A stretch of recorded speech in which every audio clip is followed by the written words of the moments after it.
Ang kwento ni Tomby.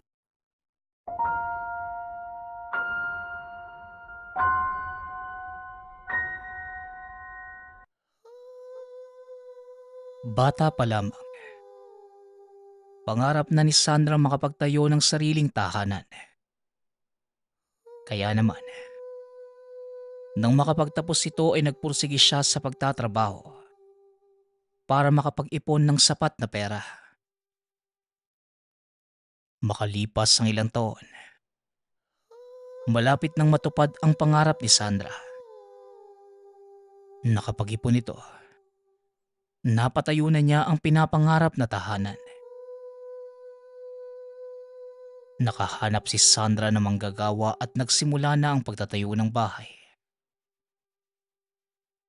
Lumipas ang isang buwan. Biglang naglaho ang kausap niya na tila bula. Noong una ay nag-aalangan pa ito kaya hindi muna siya nagbayad. Pero matapos ang isang buwan, dahil maganda naman ang trabaho ng mga ito, binuo na ni Sandra ang bayad para mas bilisan ang pagtatrabaho. Pero bigla na lamang itong nawala. Kaya lang pala sila nagtatrabaho ng isang buwan. Hinihintay lang nilang mabuo ang buong bayad. Tsaka sila magtatago. Durog na durog ang puso ni Sandra nang malaman na niloko pala siya ng kausap. Kalahati lang ang tinayo ng mga ito at hindi pa maayos. Ilang araw na balot ng kalungkutan ang mundo ni Sandra. Para mabawasan ang hinanakit, naisipan ng kasintahang si Joseph na tulungan siyang tapusin ang nasimulan ng mga nanloko sa kanya. Dahil meron naman itong karanasan sa pagbuo ng tahanan. Kahit papano ay matutupad pa rin ito ang pangarap ni Sandra. Pero dahil kulang ang natitirang pera ni Sandra para sa mga materyales, ibinigay ng ama ang ilan sa mga puno sa kanilang lupa. Madaming matataas na puno ng akasya ang matatagpuan sa lupa ng ama. Pinutol lang ilan sa mga ito upang gamiting materyales sa bahay ni Sandra. Kahit papano ay nabawasan ng sama ng loob nito. Pero hindi yun sapat para tuluyang mawala ang sama ng loob. Dahil sa isang iglap ay nawala ang lahat ng pinagpaguran. Makalipas ang ilang buwan, tuluyan namang natapos ang bahay ni Sandra. Laking pasasalamat niya sa lahat ng tumulong lalong-lalo na sa kasintahan. Akala ni Sandra, magiging maayos na ang lahat ngunit isang gabi, habang natutulog, nagkaroon siya ng masamang panaginip. Isa-isang namamatay ang mga mahal niya sa buhay. Paulit-ulit itong tumatakbo sa panaginip niya. Alam ni Sandra na panaginip lamang ito, pero hindi siya magising-gising. Makalipas ang ilang sandali, pakiramdam niya na hindi na siya makahinga.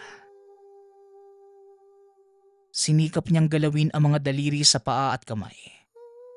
At kalaunan, nagawa naman niya ito. Nagising siya na naghihingalo at ramdam pa rin ang pagbigat ng dibdib. Anong nangyari sa'yo, Sandra? Ayos ka lang ba? Tanong ni Joseph. Ayos lang naman ako. Binangungot yata ako eh. Tara na, tulog na lang tayo ulit. Tugon ni Sandra. Sigurado ka bang ayos ka lang? Halika nga, yayakapin kita na maprotektahan kita. Wika ni Joseph. Niyakap nito ang kasintahan at muli silang natulog. Nagpatuloy pa ang bangungot ni Sandra ng ilang araw. Isang gabi ay hindi na niya ito kinaya. Hindi ko na yata kaya to, Joseph. Ilang araw nang lumilipas at palala ng palala ang mga panaginip ko. Baka isang araw, hindi na lang ako magising eh. Wika ni Sandra. Pero Sandra, kailangan mong matulog. Hindi naman pwedeng hindi ka magpahinga. Magkakasakit ka niyan eh. Tugon ni Joseph. Hindi mo nakikita at nararamdaman ang nangyayari sa akin, Joseph. Nahihirapan na ako eh. Baka sa isang araw hindi na ako magising. Wika ni Sandra. O sige sige, bukas maghahanap ka agad kayo ng manggagamot. Para matulungan tayo pero parang awa mo na ah. Matulog ka ngayon. Babantayan kita para mapanatag ang loob mo. Tugon ni Joseph. Hindi na nakipagtalo pa si Sandra. Pagod na ito. Dahil ilang araw na itong hindi nakakatulog na maayos. Makalipas ang ilang sandali. Unti-unti namang nakatulog ng mahimbing si Sandra. Pero ilang oras lang ang makalipas. Nagising ito nang bigla siyang hilahin ng kasintahan. Sumama pa ang kalooban ni Sandra dahil sinira nito ang masarap niyang tulog. Gumising ka, Sandra. Aalis na tayo. Dalian mo. Wika ni Joseph. Patuloy pa rin ito sa paghila kay Sandra. Palabas na sila ng bahay. Saan ba tayo pupunta, Joseph? Madaling araw pa lang oh. Wala pang bukas na mga tindahan. Tugon ni Sandra habang kinukusot ang mga mata. Nakaidlip ako eh. Tapos pagtilat ko, nakita ko siya, Sandra. Mayroong napakalaking babae nakaupo sa dibdib mo. Nagkatitigan pa nga kami. Hindi ko alam ang gagawin ko pero mas nangibabaw ang pagmamahal ko sa iyo kaysa sa takot. Kaya kahit anong nararamdaman ko, nilapitan ko pa din yung nilalang. Nung nagising ka naman, bigla namang nawala yung babae. Pagpapaliwanag ni Joseph. Ilang minuto pa silang naglakad hanggang sa makarating sa isang kubo. Tao po! Andito po ba si Mang Carlos? Tao po! Pagtawag ni Joseph. Makalipas ang ilang minuto, bumukas na ang pintuan. Ano ba yun, iho? Madaling araw pa lang nanggigising ka ng mga natutulog eh. Tanong ni Mang Carlos. Pasensya na ho. Hinahanap ko po si Mang Carlos eh. Importante lang po sana. Kailangan po namin ng tulong niya eh. Tugon ni Joseph. Ako nga ang hinahanap mo, iho. Halika kayo at pumasok kayo sa loob. Wika ni Mang Carlos. Pasensya na ho talaga sa abala, Mang Carlos. Maraming salamat po at kahit nakakaabala kami, tinanggap niyo pa rin po ang problema namin. Didiretsuhin ko na po kayo. Meron pong napakalaking babae na umupo sa dibdib ng kasintahan ko. Hindi po namin alam kung sino o ano yun eh, pero yun siguro ang dahilan kung bakit binabangungot siya. Wika ni Joseph. Isang batibat yun, iho. Mabuti at maaga kayong lumapit dito bago pa tuluyang namatay ang kasintahan mo. Marami nang namatay sa paghihiganti ng batibat. 2 araw lang eh, patay na ang biktima nito dahil sa bangungot. Pagpapaliwanag ni Mang Carlos. Nagkatinginan naman ang magkasintahan. 2 araw lang ho? Yung sa'kin po parang magdadalawang linggo na eh. Sabat ni Sandra. Ibig sabihin nun iha ay palaban ka. Hindi naman masamang elemento ang mga batibat. Pero kapag ginambala mo na sila, mapagiganting nila lang ang mga ito. Malaki ang posibilidad na kaya ka inatake nito dahil meron kang ginawang kasalanan sa kanya. Kadalasan, sinira mo siguro ang tahanan nito. Wika ni Mang Carlos. Wala naman po kami sinisira, Mang Carlos. Nagbuo pa nga po kami ng bahay eh. Matapos kaming lokohin ang kausap namin. Tugon ni Sandra. Hulaan ko. Gawa sa kahoy ang bahay niyo ano? Sabi na nga ba eh. Puno ang tahanan ng mga batibat. Malaki ang posibilidad na isa sa mga punong pinutol niyo ay tahanan nila. At dahil sinira niyo ang tinutulugan nila, hindi din nila kayo patutulugin. Pagpapaliwanag ni Mang Carlos. Meron po bang solusyon dito, Mang Carlos? Tanong ni Joseph.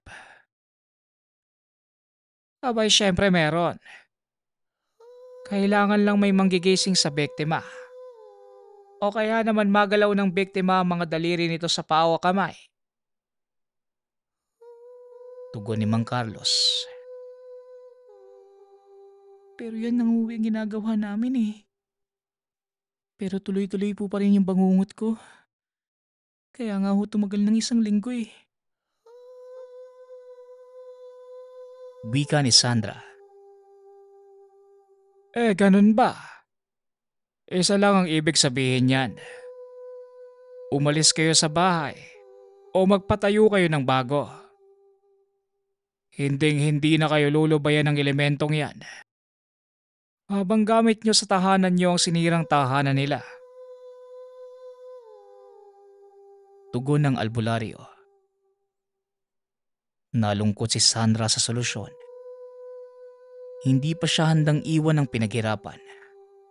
At pinapangarap na tahanan kaya naman nagtiis pa siya ng ilang araw. Pero araw-araw din siyang binabangungot at ginigising ang sarili. Habang tumatagal, nakikita na ang epekto ng kulang sa pahinga. At unti-unti nang nagbabago ang ugali at itsura ni Sandra. Namayat ito ng sobra. Nangitim ang ilalim ng mga mata. Naging iritable na rin ito at madalas ayaw magpaistorbo. Hindi na rin siya makapagtrabaho ng maayos. At isang gabi, hindi na niya kinaya ang lahat. Sa sobrang tindi ng bangungot ni Sandra,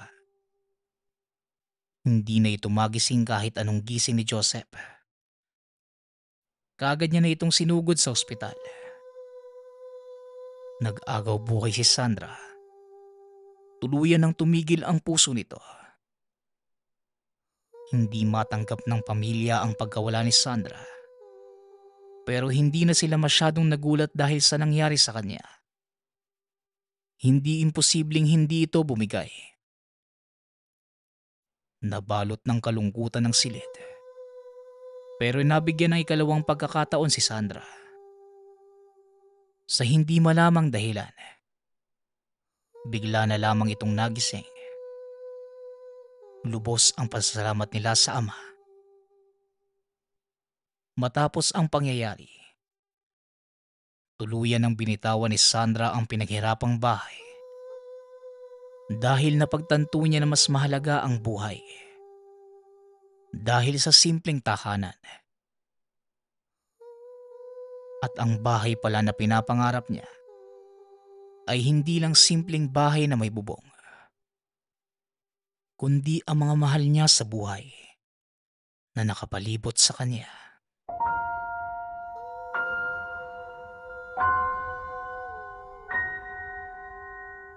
Nasa ikalawang baitang pa lamang ng high school si Lester ng mga sandaling yon. Merong nangyari sa kanilang probinsya, pero kahit matagal na ang nakalipas, sariwa pa rin ito sa kanyang alaala. Nasa pangangalaga siya ng lola. Nasa syudad ang mga magulang para magtrabaho. Wala itong mga kapatid. Maraming ginagawa ang lola sa tahanan. Kaya naman hindi niya ito masyadong naaasikaso. Naging makulit ito at pasaway dahil naghahanap ng atensyon sa iba. Nadala niya ang kakulitan sa paaralan at siya ang dahilan ng madalas na pagtawa ng klase. Bagamat gusto siya ng mga kamag-aral, meron namang iilang guro na ayaw sa kakulitan nito dahil naiistorbo ang klase. Umabot pa sa puntong ipinatawag na ang mga magulang niya dahil hindi na ito mapagsabihan. Ngunit dahil wala naman ang mga magulang, ang lola na lamang niya ang dumalo sa pagpupulong. Lola, pakiusap lamang po sa inyo. Sana pagsabihan niyo po ang apo niyo. Nakakagulo na po siya sa klase. Ilang guro na rin po ang nagrereklamo dahil hindi na siya mapagsabihan. Mabait naman po si Lester, Lola. Ang tanging problema lang po namin, masyado na po siyang makulit. Wika ng prinsipal. Pasensya na ho kayo sa mga ginawa ng apo ko. Sana po habaan pa ninyo ang pasensya. Dahil bata pa lang ang apo ko. Pagtanda naman po ni Lester, siguradong mababawasan na rin po ang kakulitan niya. At wala na po siyang masasaktang tao. Tugon ng lola. Matagal na nag-usap ang lola at prinsipal habang nasa labas si Lester. Dahil bata pa lamang, hindi niya maiwasang maghanap ng ibang gawain upang malibang. Habang abala sa pagmamasid, hindi niya namalayan ang presensya ng isang guro. Ngayon niya lamang ito nakita, pero hindi may pagkakailang napakaganda nito. Naliligaw ka ba? Halika, sasamahan kita pabalik. Wika ng dalagang guro. Bagamat napakaganda nito, hindi niya maiwasang mapaatras dahil sa takot. Dahil tila may kakaiba sa aura ng babae. Oh, bakit para bang nakakita ka ng multo? Muling wika ng guro. Hindi nagsalita si Lester at umalis na lamang. Bagamat nahihiya sa inasal, mas nangingibabaw ang takot niya dito. Pagkabalik, sakto namang palabas na ang lola. Halika na, Lester. Mamaya na tayo mag-uusap. Wika ng lola. Kinuha niya ang kamay ni Lester. Napatingin sa bandang likuran ng binata. Nakita niyang nakatingin ang guro sa kanya. Pag-uwi sa tahanan ay pinangaralan kagad ito ng lola. Ngunit kahit anong sabihin, hindi ito pumapasok sa utak niya dahil naiisip pa rin niya ang gurong naengkwentro. Kinabukasan, pagpasok sa eskwelahan, narinig niya ang usap-usapan ng mga kaklase na umalis na ang kanilang gurong si Ma'am Esther. Bali-balita na namatay ito sa karumal-dumal na paraan. Natigil ang daldalan ng merong pumasok sa silid. Nabighani sila sa kagandahan ng nagpakilalang bagong guro na si Ma'am Leia. Kaagad naman itong tinanggap ng klase. Napatingin si Lester sa mga kaklase. Punong-puno ng adorasyon sa guro ang mga ito. Siya lamang ang nakakaramdam na tila merong mali. Habang kumakain si Lester, naisipan niyang pumunta sa likuran ng eskwela. Doon ay walang masyadong tao at mabibigyan siya ng katahimikan para makapag-isip. Nagtago kagad si Lester sa likuran ng puno na makarinig siyang may paparating. Hanggang sa nakita niya ang bagong guro. Lalabas na sana ito sa pinagtataguan. Pero bigla na lamang itong nawala. Naisip ni Lester na baka guni-guni lamang ang nakita. "Anong ginagawa mo dito, iho?" Tanong ng guro. Napasigaw si Lester sa gulat nang sumulpot ito sa likuran niya. Saktong tumunog ang kampana, senyales sa tapos na ang oras ng pagkain. Kaagad pumasok si Lester sa silid, ngunit pagtingin niya, bigla muli itong nawala. Lumipas ang panahon. Unti-unting nawawala ang kutob ni Lester sa guro.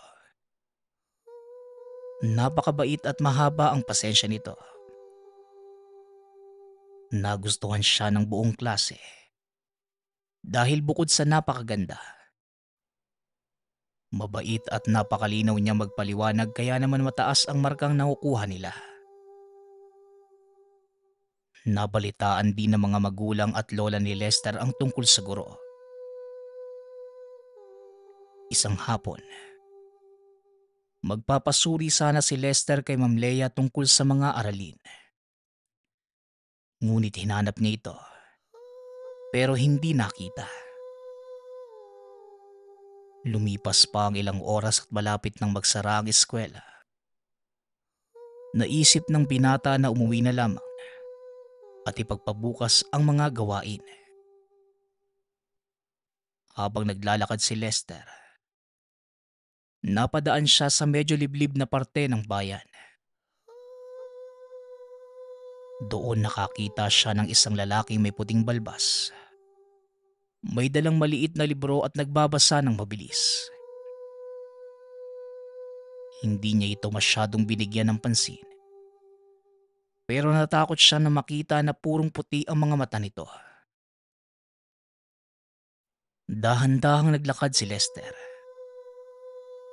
Natatakot ito na baka mapansin siya ng lalaki.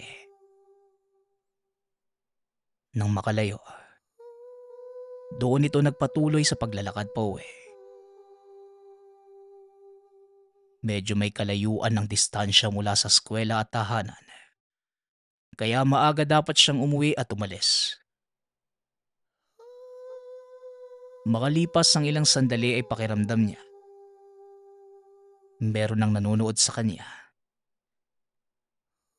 Mas bilisan niya ang paglalakad lalo na't madilim na ang kapaligiran. Buti na lang, merong mga lampara sa daanan kaya kahit papano, hindi masyadong madilim. Napatakbo na si Lester nang makakita siya ng isang lalaki sa likuran. Alam niyang ito yung lalaking nakita niya kanina dahil sa puti nitong balbas. Makalipas ang ilang minuto, nakarinig siya ng sigaw ng babae. Hindi na lang sana niya ito papansinin dahil ayaw niyang makialam sa buhay ng iba. Pero walang tigil sa pagsigaw ang babae at nakonsensya si Lester. Sinundan niya ang mga sigaw at nakita ang kaawa-awang kalagayan ng isang babae. Pilit itong hinuhubaran. Habang nakapatong ito at merong dalang kwintas. Kaagad namang hinampas ni Lester ng bato ang lalaki. Natumba ito sa lupa. Inabot ni Lester ang damit ng babae at nagulat siya nang makita. Si Ma'am Leia pala yun. Dali-dali silang umalis bago pa tuluyang magising ang lalaki. Binuhat ni Lester sa kanyang likod ang guro dahil hindi ito makatayo. Bagamat bata pa lamang, meron naman itong tinatagong lakas. Maganda ang pangangatawan ng binata. Madilim na ang paligid at bitbit niya sa likod ng guro.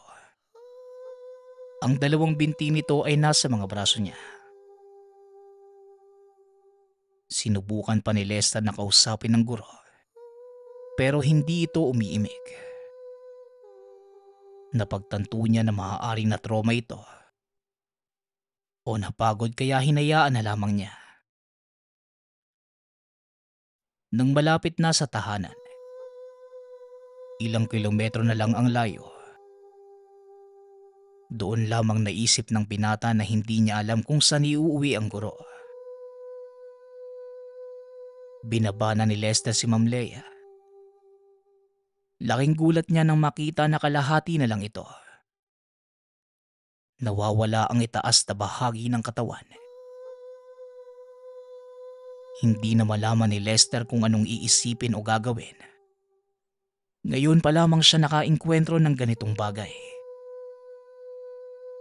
Sa isip pa ng binata, baka masisi pa siyang pumatay sa guro.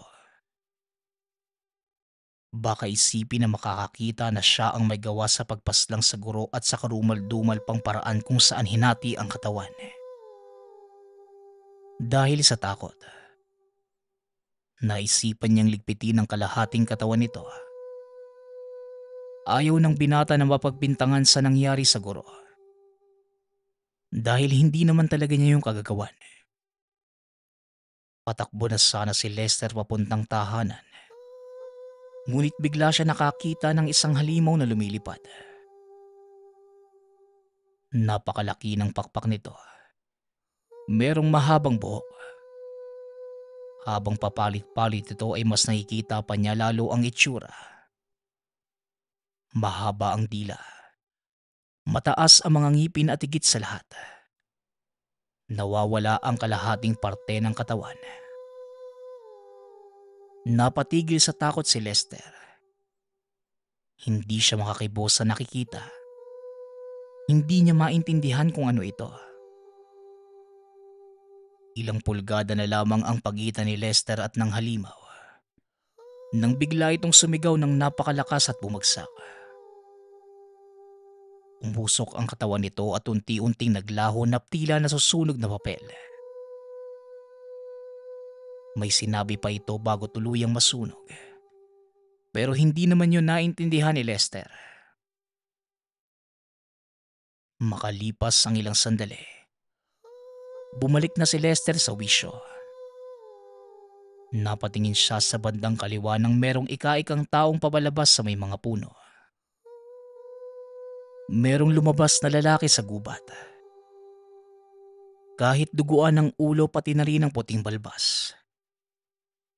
Napagtanto niya na ito rin ang lalaking nakitang pinagsasamantalahan ng guro. Lumabas na ito at tuluyang nakalapit kay Lester. Kung hindi ka lang nakialam kanina, di dapat kanina pa siya namatay. Alam kong iniisip mo. Akala mo pinagsasamantalahan ko yung isang babae kanina. Pero nagkakamali ka. Isang manananggalyo na nagbihis tao lamang. Hati na ang katawan niya kanina. Pero pinipilit niya itong ibalik. Pagkakataon ko na sana yun upang lagyan ng pangontra para mamatay. Kaso bigla mo kong hinampas sa ulo. Mabuti na lamang at nagising pa ako. Pagpapaliwanag ng matanda. Sino ba kayo? Ano po yung halimaw kanina? Paano mo siya napatay? Tanong ni Lester. Halo-halo ang emosyon niya ng mga oras na yon. Abay, seryoso ko ba, iho? Kahit kailan hindi mo pa narinig ang mga balay-balita tungkol sa manananggal. Diyos ko, usap-usapan nga sa bayan ang pagkawala ng isang guro eh. Natagpuan ang katawan niya na lasog-lasog, tila kinain ng mga hayop. Pero hindi lang basta hayop ang kumain sa kanya, kundi isang manananggal. Teka, parang natatandaan ko pa yung pangalan ng gurong yun eh. Oo, Esther ang sinabi ng pangalan na guro. Tugon ng matanda. Ano ho? Esther ang pangalan? Esther din ho yung pangalan ng guro namin nawawala eh. Wika ni Lester. Nagpatuloy sa pag-uusap ang dalawa. Maraming nalaman si Lester tungkol sa kwento ng lalaki. Nalaman niya na isa pala itong albularyo. Matagal na niyang hinahanap ang aswang sa bayan. Pinaliwanag din ito kung ano ang iba't ibang uri ng mga aswang. Bagamat hindi magkakilala ang dalawa, pero nakuha kagad nila ang loob ng isa't isa. Napag-isipan ni Lester na umuwi na, lalo na't gabing-gabi na ng mga oras na yon. Ngunit tila ayaw pa rin siyang pauwiin na matanda. Inisip ni Lester na maaaring masyado lang nitong nagustuhan ng kwentuhan nila.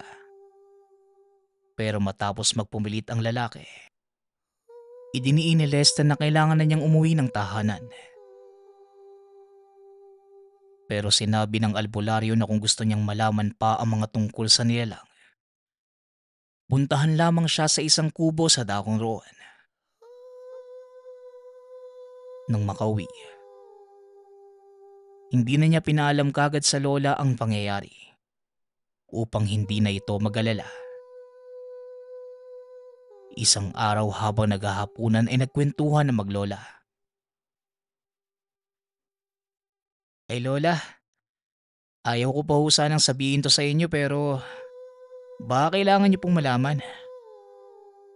Si Ma'am Leia ho, isa po pala siyang manananggal. Baka siya rin po ang may dahilan sa pagkamatay ni Ma'am Esther. Pero hindi niyo po kailangang mag-alala. Patay na po si Ma'am Leia eh. Pinatay po ng isang albularyo. Mabuti nga po nandun siya eh dahil kung hindi, ako na yung mabibiktima. Wika ni Lester. Ano po? Napakabait ni Ma'am Leia at alam ng mga magulang na isa siyang manananggal. Pero hindi natin kailangan mangamba dahil nakita namin mga hayop lang ang kinakain niya. Hindi siya kumakain ng tao, iho. Pinakamalalang pwede niyang kainin na isang sanggol. Hindi matandang tao. Nako, nakakalungkot naman ang pagkamatay niya. Napakabuti at ganda pa naman ng dalagang yon. Pagpapaliwanag ng lola. Teka, bakit hindi niyo po sinabi sa akin, lola? Alam niyong manananggal siya? Wika ni Lester. Nabalot ito ng konsensya nang malaman na mabuti pala talaga ang guro. Minabuti naming hindi niyo pa muna alam ang tungkol kay Ma'am Leia dahil baka hindi niyo pa maintindihan. At mas iniisip namin ang kapakanan ng mga kababaihan dito sa bayan. Meron ligaw na lalaki nagtatago dito sa bayan natin. Ang sabi nila, nasisiraan daw yun ng ulo at pumapatay ng magagandang babae. At teka, wala namang albularyo dito sa bayan natin, iyo. Sa kabilang bayan siguro meron, pero dito wala. Kung sino man niyang albularyong sinasabi mo, hindi yun tunay na albularyo. Tugon ng lola. Dito na nagsimulang mamutla si Lester. Albularyo po siya, lola. Siya pa nga yung pumatay kay Ma'am Leia eh. Meron siyang puting balbas. Nakatira pa nga po siya dun sa kubo sa dakong roon eh. Ang sabi niya pa sa akin, kung gusto ko pang malaman ng tungkol sa mga nilalang, puntahan ko na lang siya. Wika ni Lester. Iho, maniwala ka sa akin. Walang nakatira sa kubong tinutukoy mo. Napakaliit ng bayan natin kaya imposibleng hindi natin mabalitaan lahat ng ninirahan dito. Nako, wag na wag kang pupunta ron. Malay natin baka yung pala yung ligaw na lalaking pumapatay ng babae. Tugon ng lola. Nag-usap pa ang dalawa at natulog na si Lester matapos yon. Hindi niya mapigilang makonsensya sa nangyari. Nagluksa ang bayan sa pagkawala ni Ma'am Leia. Ngunit kalaunan ay nakausad ang lahat makalipas ang panahon. Maliban kay Lester. Hindi sinabi na maglola sa mga tao ang paglahok ni Lester sa pagkamatay ni Ma'am Leia. Lumipas ang panahon, naging isang kwento ng trahedya na lamang ito. Bit-bit pa rin ni Lester hanggang ngayon na hinayaan niyang mamatay ang isang halimaw. O totoo nga bang mabuti ito?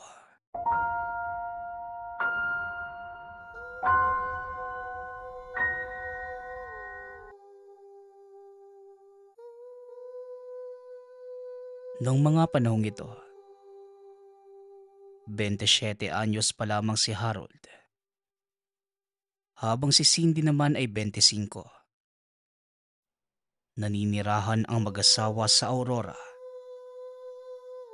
Si Harold ay mula sa may kayang pamilya. Lumaki ito na sunod sa luho kaya may kagaspangan ng ugali. Samantala ang napang-asawa naman, magandang babae.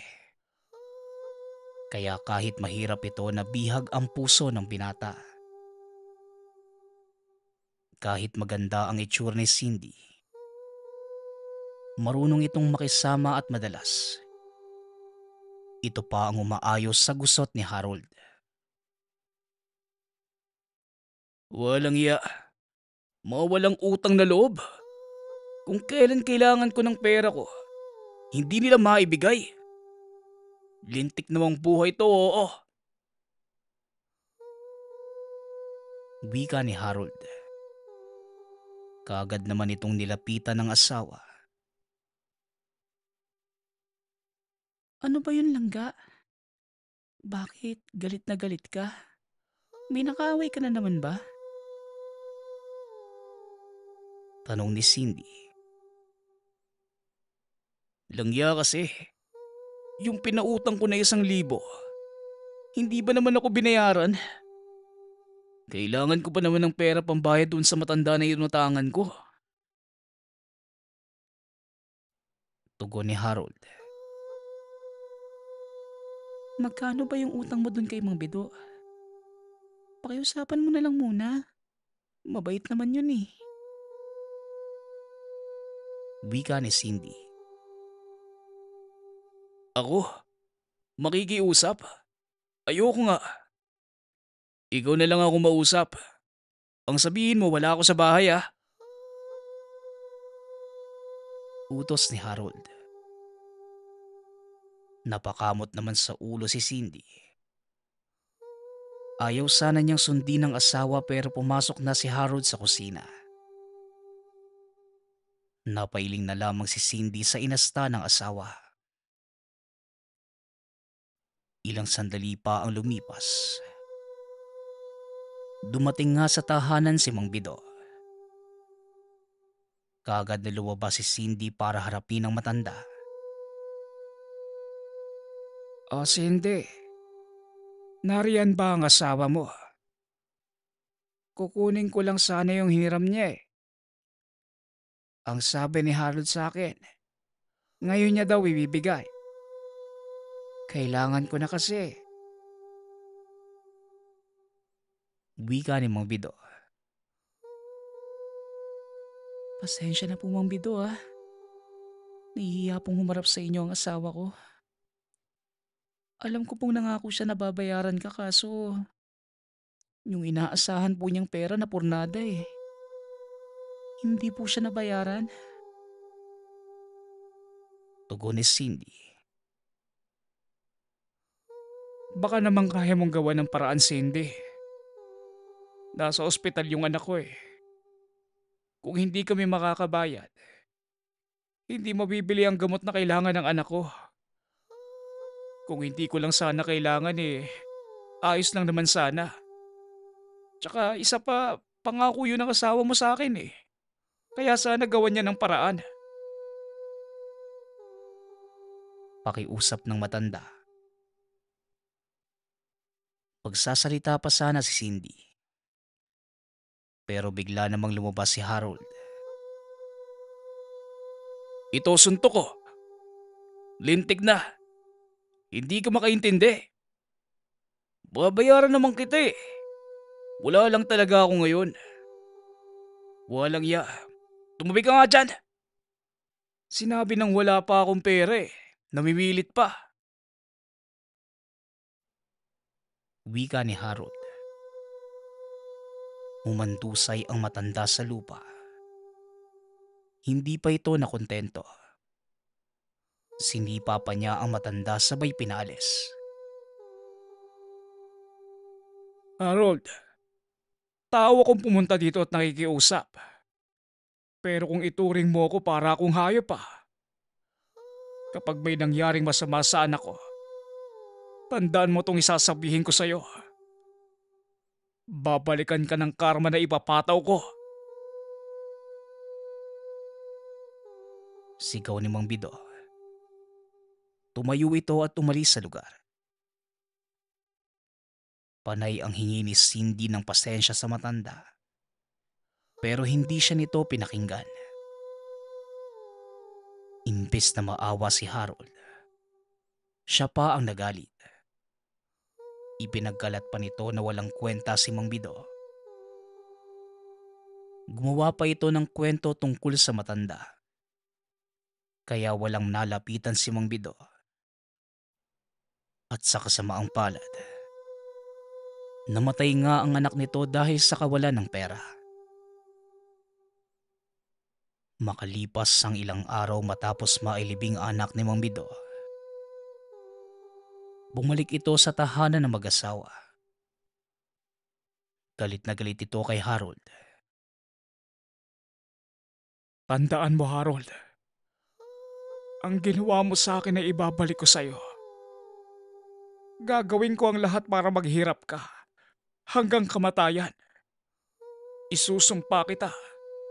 Wala kang awa.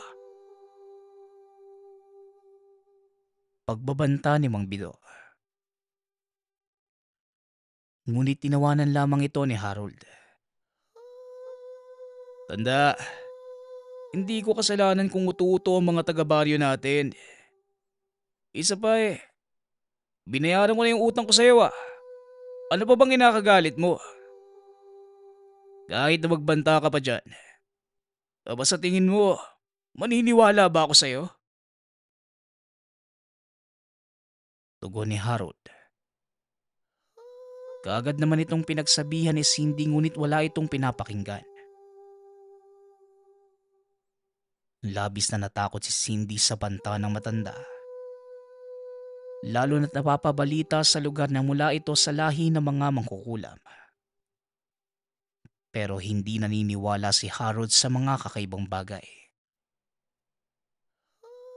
Tandaan mo, lalakad ka na nakaluhod habang nagmamakaawa sa akin. Kapag dumating ang araw na yon, kakainin mo ang lahat ng sinabi mo. Mabilis ang karma, Harold. Baka bukas, dadalawin ka na. Muling wika ng matanda bago umalis sa lugar. Hindi makapaniwala si Cindy. Inaway na niya ang asawa at pinagsabihan. Bakit naman gano'n yung sinabi mo kay Mang Bido? Imbis na humingi ka ng tawad sa kalokohang ginawa mo nagmalaki ka pa. Namatay yung nag-iisa niyang anak dahil sa ginawa mo.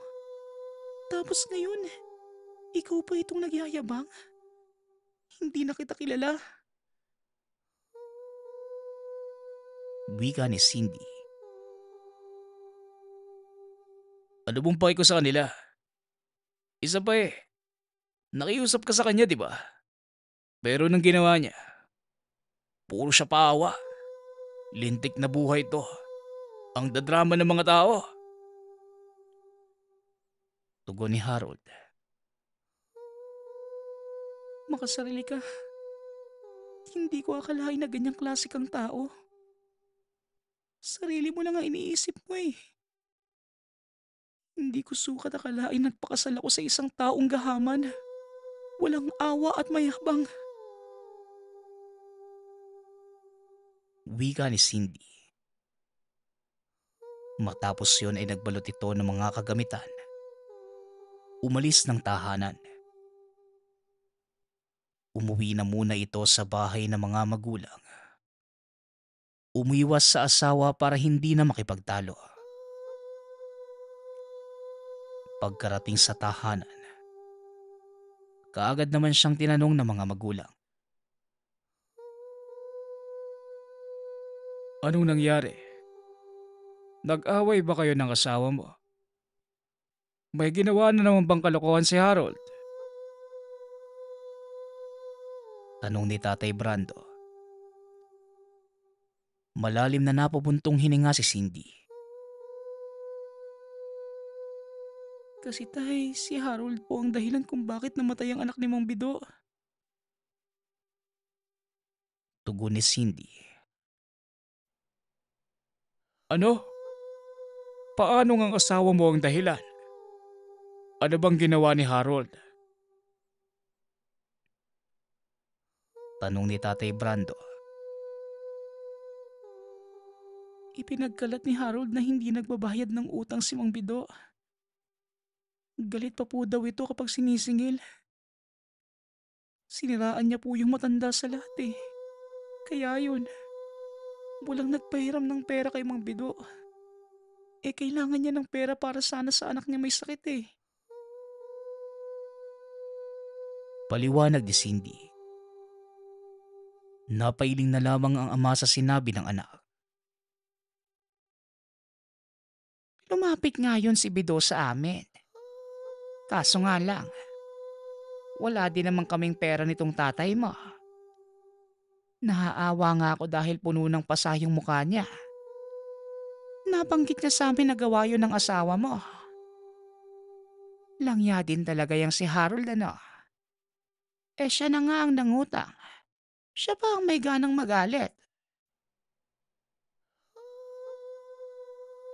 Sabat ni Nanay Lydia. Hindi naman sumagot pa si Cindy sa sinabi ng ina. Nanatili lamang ito sa tahanan ng magulang. Hindi niya maatim ang mga ginawang kalokohan ng asawa.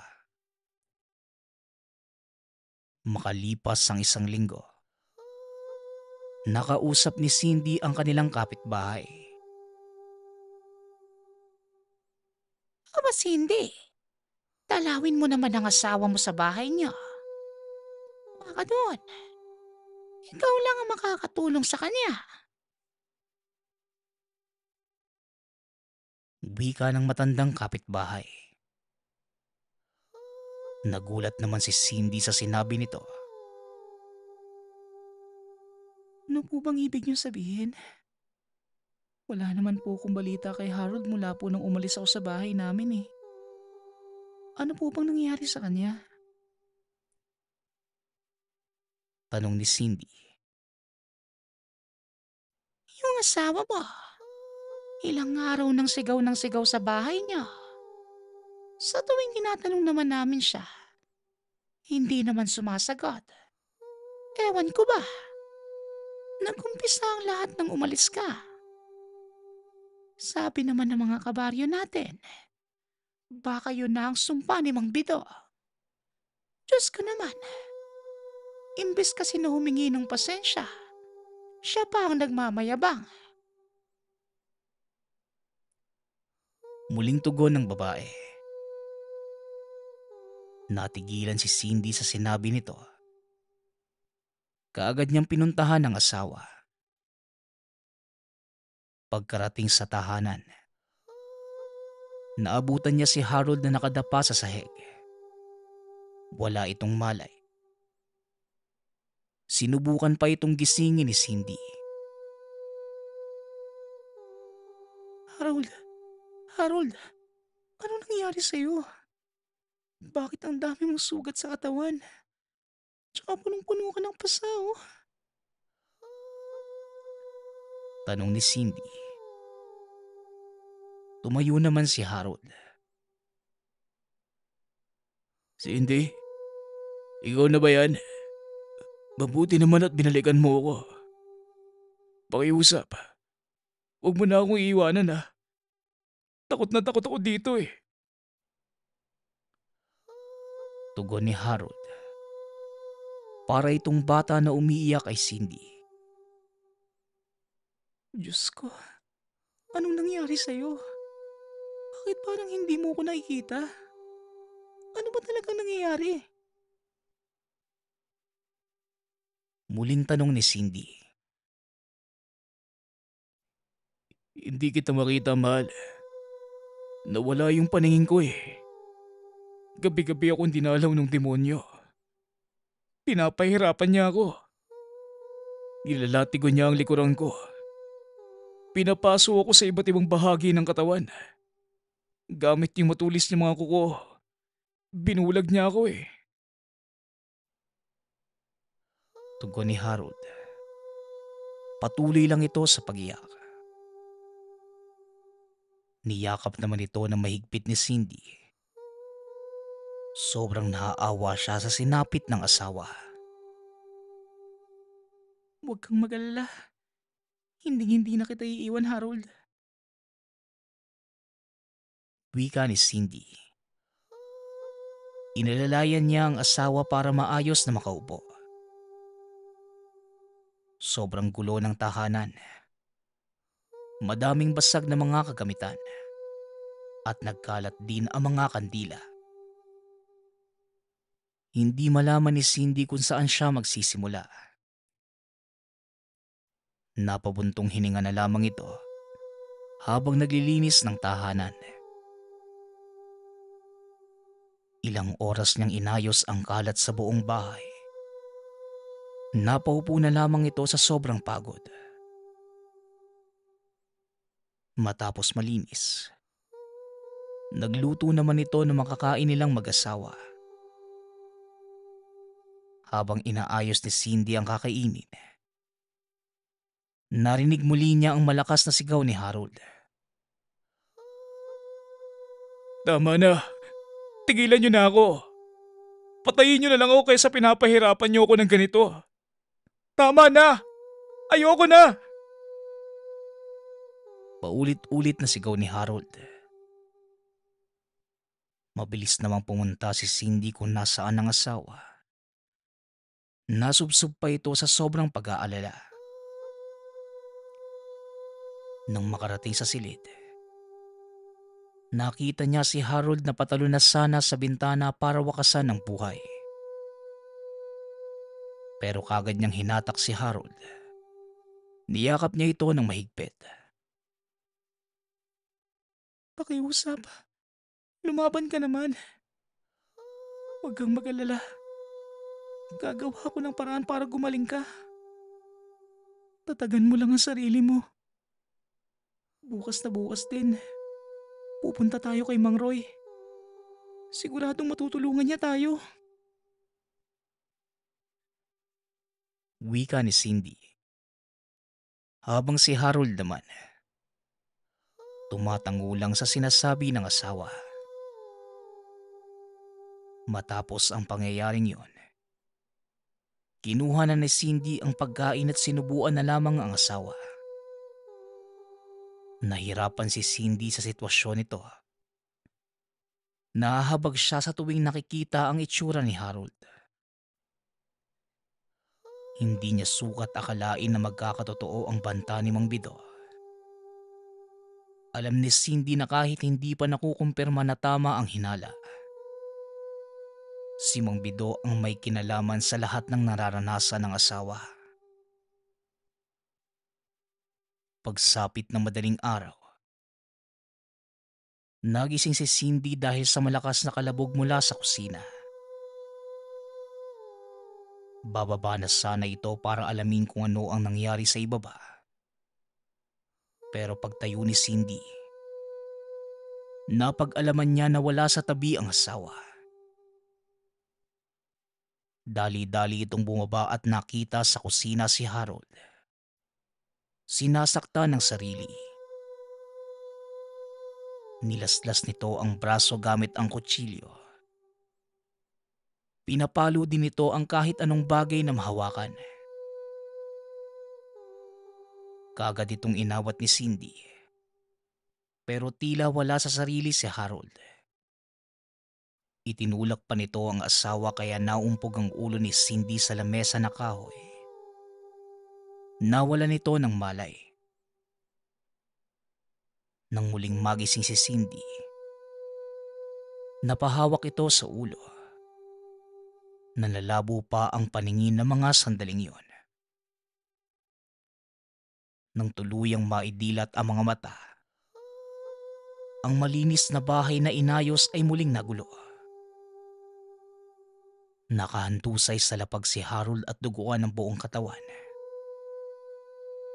Kaagad na kumilo si Cindy at nilinisan nito ang sugat ng asawa.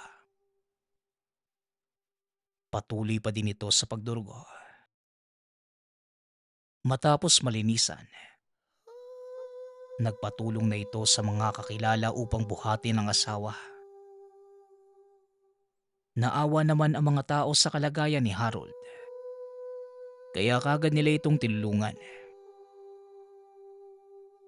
Pinagtulungan nilang buhatin si Harold papunta sa tahanan ng manggagamot na si Mang Roy. Pagkarating sa tahanan ng matanda, kaagad naman itong nagsalita. Siya lang ang makakatulong sa sarili niya. Wala akong magagawa sa kalagayan niya. Bungad ng manggagamot. Gulat na gulat si Cindy sa sinabi ng matanda. Ano pong ibig niyong sabihin? Ikaw na lang po ang malalapitan namin eh. Wala na kaming ibang pupuntahan pa. Ano po ba ang maaari namin gawin para gumaling ang asawa ko? Tanong ni Cindy.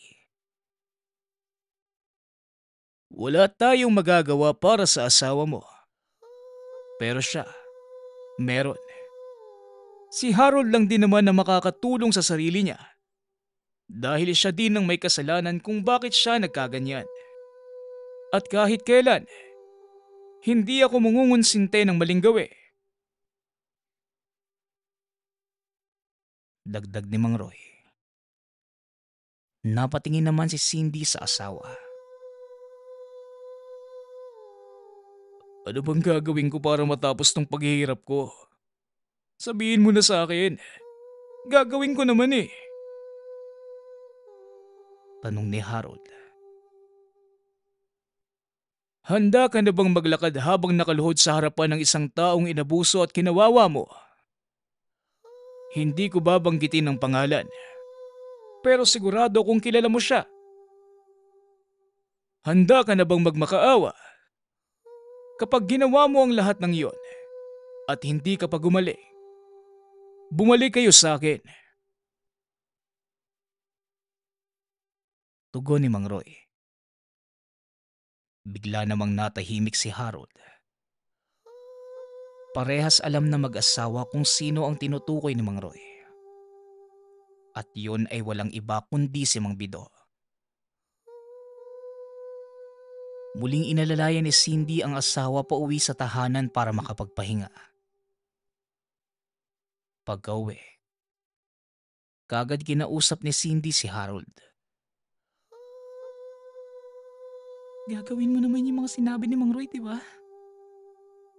Alam naman natin pareho kung sino yung tinutukoy niya, tama? Tanong ni Cindy.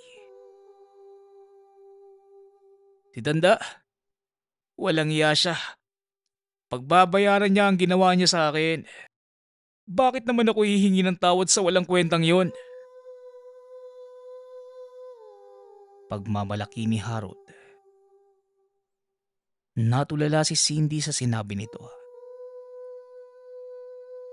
Ibig mo sabihin hindi mo gagawin ang sinabi ni Mang Roy? Naman sa akin, sa tuwing mawawala ka sa sarili mo, ako ang nagdudusi. Sige na, kahit hindi ka na sa akin nga maawa kahit sa sarili mo na lang. Tama naman si Mang Roy. Ikaw lang din ang makakatulong sa sarili mo lalo na't ikaw din ang may kasalanan kaya ka nagkaganyan. Huwag mo na sanang hintayin mapagod ako sa'yo. Pakiusap lang. Wika ni Cindy. Dahan-dahan namang gumapang si Harold sa asawa. Niyakap ito habang lumuluha. Patawad kung pati ikaw nadamay ha. Tama kayo. Siguro hindi ko lang talaga matanggap na nangyari to sa akin. Kasalanan ko naman talaga to eh. Kung hindi sana ako naging sakim at makasarili, hindi sana to nangyari.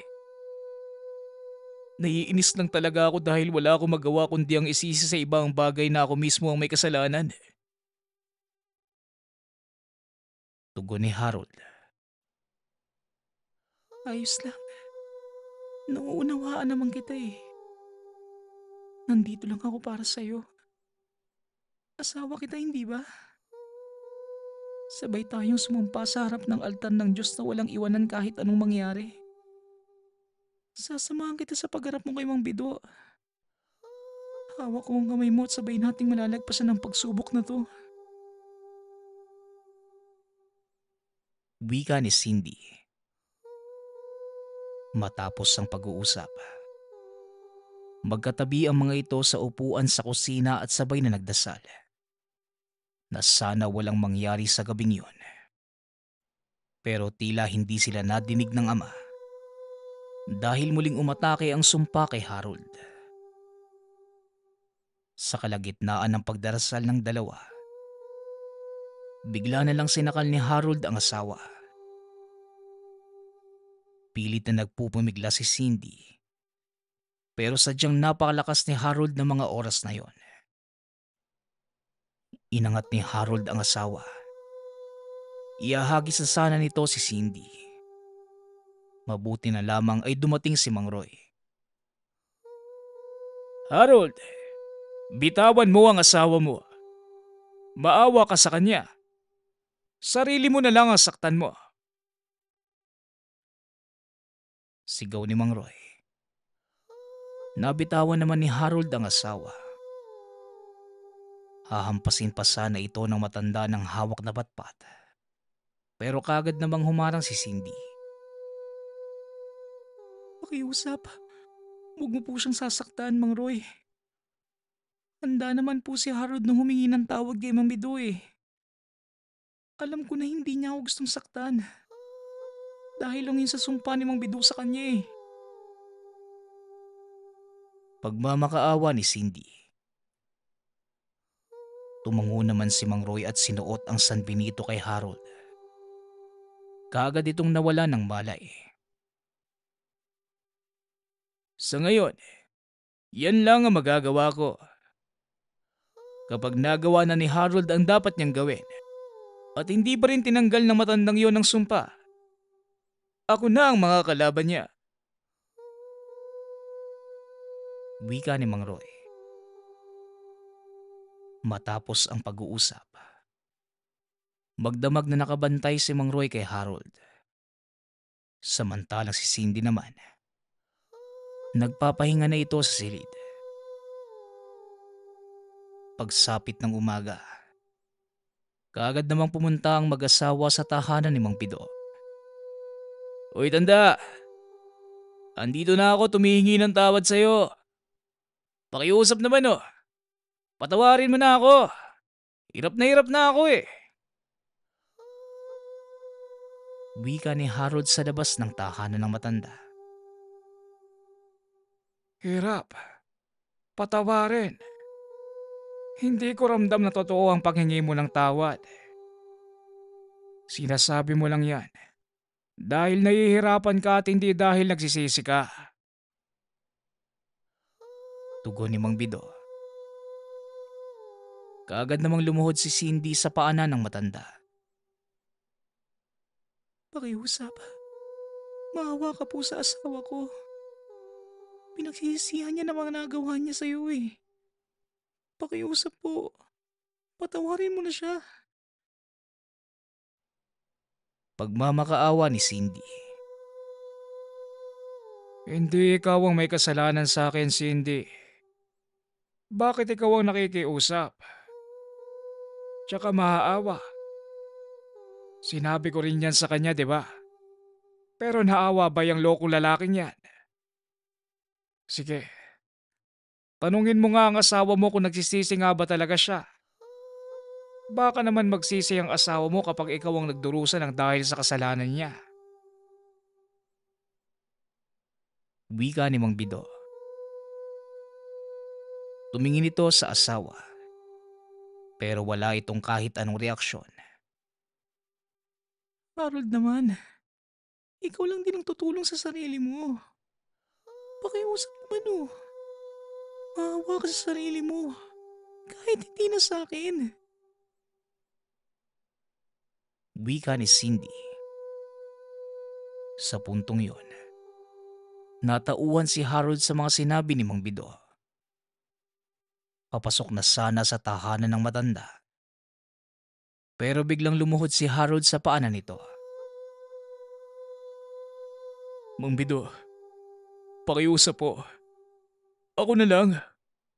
Huwag mo nang idamay si Cindy. Hindi naman niya kasalanan kung ganito ko eh. Pakiusap, tanggalin mo na ang sumpa. Alam kong ito na ang karma ko sa kasamaan kong nagawa pero pinagsisisihan ko na yun. Patawarin mo na ako. Lahat gagawin ko, sabihin mo lang. Pagmamakaawa ni Harold. Talaga? Seryoso ka ba? Lahat kaya mong gawin? Paano kung sabihin ko na saksakin mo ang sarili mo? Kapalit ng katahimikan ng buhay ng asawa mo. Gagawin mo ba? Tugon ni Mang Bido. Sige po, gagawin ko. Para lang matahimik ang buhay ng asawa ko. Kaya kong gawin ang lahat para lang matigil na to. Wika ni Harold. Kinuha nito ang kutsilyong iniaabot sa kanya ni Mang Bido. Akmang sasaksakin na ni Harold ang sarili. Bigla namang nagsalita si Mang Roy. Bido, tama na. Nagmamakaawa na ang tao kagaya ng gusto mo. Tapos ayaw mo pa ding tumigil. Abay, ibang usapan na yan. Sigaw ni Mang Roy. Buhay ang nawala sa akin. Buhay din ang kapalit. Alam mong tahimik ako sa baryong ito. Ni isa wala akong sinaktang tao dahil yun ang kasunduan natin. Pero sinagad ng taong ito ang kabaitang meron ako. Pagod na ako magtimpe, alam mo yan. Tugon ni Mang Bido. Napailing na lamang si Mang Roy. Kung ganon, pinuputol mo na ang kasunduan natin. Alam mo ang kahihinatnan ng pagsuway mo sa usapan. Wika ni Mang Roy. Kasabay ng paglabas ng San Benito. Napatakip ng mata si Mang Bido at napaatras. Dumilim ang kalangitan maging ang kapaligiran. Sa tingin mo ba magpapadaig ako sa'yo? Buhay lang ni Harold ang nais ko at kung hindi mo pa hihintulutan yon, papatayin mo muna ako bago maging tahimik ang buhay ng mag-asawang yan. Hindi sila magiging masaya hanggat nabubuhay ako. Wika ng matanda. Bigla na lamang itong nagpalit ng anyo. Nagulat si Cindy dahil tama ang sabi sa kanya ng mga magulang. Pati na rin ang usap-usapan sa buong baryo. Kaagad lumapit si Mang Roy kay Cindy. Isinuot nito ang isa pang tangan na Infinity de Diyos. Suotin mo lamang niya na maprotektahan ka laban kay Bido. Huwag na huwag mo yang aalisin. Wika ni Mang Roy. Sa puntong yon, hindi makapaniwala si Cindy sa mga nasaksihan. Nagumpisa na ang dalawa na magtunggali. Samantalang si Harold naman, walang magawa dahil nasa ilalim pa ito ng sumpa. Nakaalalay naman si Cindy sa asawa at wala ding magawa para tumulong kay Mang Roy. Nagsimulang maglaban ang dalawa at napakalakas ni Mang Bido. Kahit paggamit na ni Mang Roy ang agimat, tila ba wala itong talab sa galit ng mangkukulam na aswang. Hinampas ni Mang Roy si Bido gamit ang baging nagawa sa makabuhay. Nasugatan sa balikat ang matanda. Napadaing ito. Nang mawala sa ulirat ang aswang, kaagad tinulungan ni Mang Roy sila Cindy para makaalis sa lugar. Pero kaagad na sumugod si Mang Bido. Walang aalis dito ng buhay. Papatayin ko kayong lahat. Buhay sa buhay. Sigaw ni Mang Bido. Nasugatan ito sa tagiliran si Mang Roy. Kaya nang hina ngunit nasugatan nito ang aswang. Nabitawan naman ni Cindy ang asawa at agad pinuntahan si Mang Roy. Mang Roy, ayos ka lang po ba?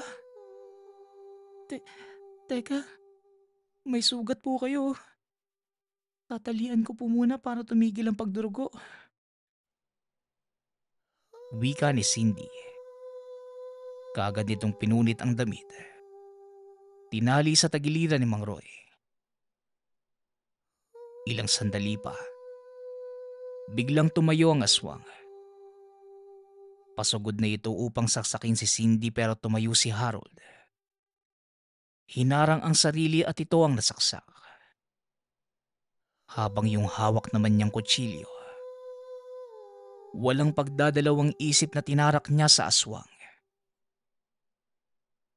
Pagtingin nila Cindy, nakahandusay na si Harold maging si Mang Bido. Nanghihina na ito at kagad nawala ng malay si Harold. Matapos ang pangyayaring yon, hindi na natagpuan pa sa lugar si Mang Bido. Makalipas pa ang ilang araw ay nagising na si Harold. Maayos na ang kalusugan at magaling na. Cindy, nasaan ako? Nasaksak ko si Mang Bido ah. Kamusta siya? Di ko naman sinasadya yung nagawa ko eh. Wika ni Harold. Hindi din namin alam eh. Wala nang nakakita sa katawan niya. Maging kung nasan siya pati na yung dalawang apo niya. Pero mukhang maayos naman na ang lahat. Sana Harold, maging aral sa'yo yung nangyari sa atin ngayon. Wika ni Cindy. Humingi naman ng tawad si Harold sa lahat ng nagawa. Nangako ito sa asawa. Gagawin niya ang lahat para mabago ang mga maling gawi.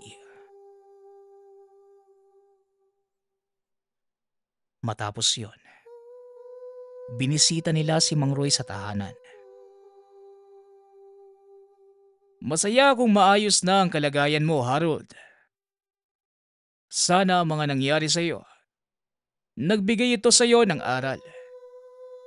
At sana, hindi na maulit ang mga naganap.